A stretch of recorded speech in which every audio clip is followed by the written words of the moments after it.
Aujourd'hui, vendredi 26 mars, bienvenue dans votre flash d'information.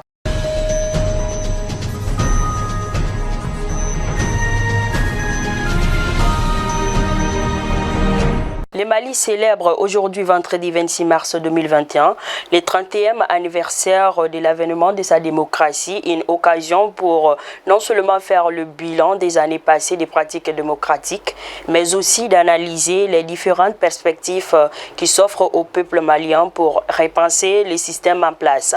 Nous ne voulons plus de l'ancien, mais du nouveau. Tel était le slogan des révolutionnaires de mars 1991 pour demander le départ du régime dictatorial ou de parti unique du général Moussa Traoré à la fin de la Seconde République. Pendant ces temps de troubles où il fallait mettre un terme aux souffrances d'un peuple en quête d'idéal, la démocratie a été représentée comme une panacée. La naissance douloureuse de la Troisième République nous avait fait espérer un lendemain meilleur, écrit par le professeur Ndiaye dans son ouvrage « Silence, on démocratise ». Page noire, 6 jeunes ont été tués jeudi dans le nord-est du Mali dans une frappe décrite par la force française Barkhane comme visant des djihadistes. Les notables locaux parlent de simples chasseurs tués alors qu'ils traquaient le gibier. Ainsi, c'est la deuxième fois en quelques mois qu'une intervention aérienne donne lieu à des versions aussi opposées de la part de l'armée française et des locaux. 6 jeunes de Talahaï, localité entre Gao et Menaka, ont été enterrés jeudi après avoir été frappés depuis les airs, ont rapporté ces notables.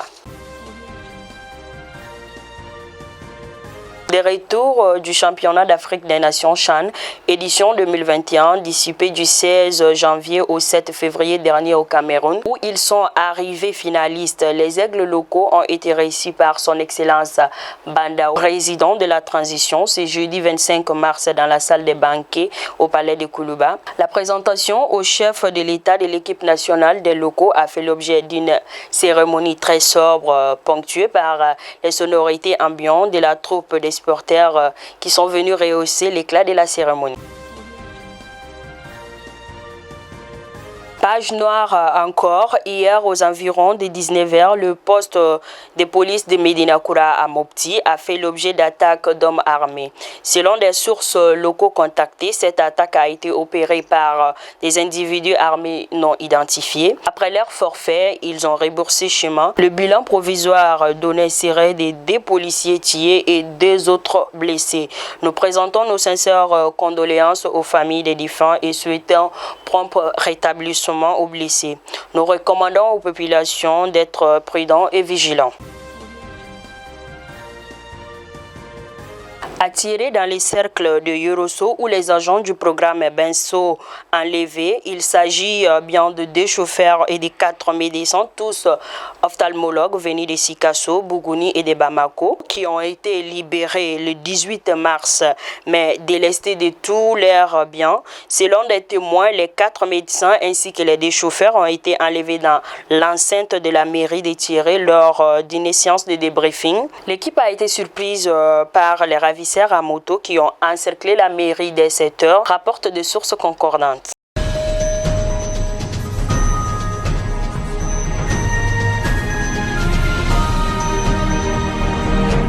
Hors de nos frontières, la Corée du Nord a annoncé vendredi 26 mars avoir tiré jeudi en mer du Japon un projectile tactile guidé doté d'un moteur à carburant solide, selon un média officiel. Le tir a été supervisé par le haut responsable Ri Pyong-chol qui a déclaré que ces tests étaient d'une grande importance pour améliorer les capacités militaires du pays, a déclaré l'agence officielle nord-coréenne CKNA, réussi à Séoul. Enfin, pour terminer ces flashs d'informations, au Niger, où 11 civils ont été tués mercredi soir dans une nouvelle série d'attaques perpétrées par des terroristes contre plusieurs villages dans la région de Talabéry, proche de la frontière avec le Mali, a-t-on appris jeudi des sources sécuritaires. Ces assaillants circulent sur des motos, ont également incendié plusieurs classes et des cases de santé avant de prendre la fuite, ont précisé les mêmes sources. Ainsi, ces drame intervient quelques jours après le massacre de 137 personnes dimanche dernier par les groupes terroristes dans la région de Taoua. Ainsi, c'est tout pour votre flash d'information. Je vous donne rendez-vous pour un autre numéro. Restez connectés à Malick Ounafouni. Merci.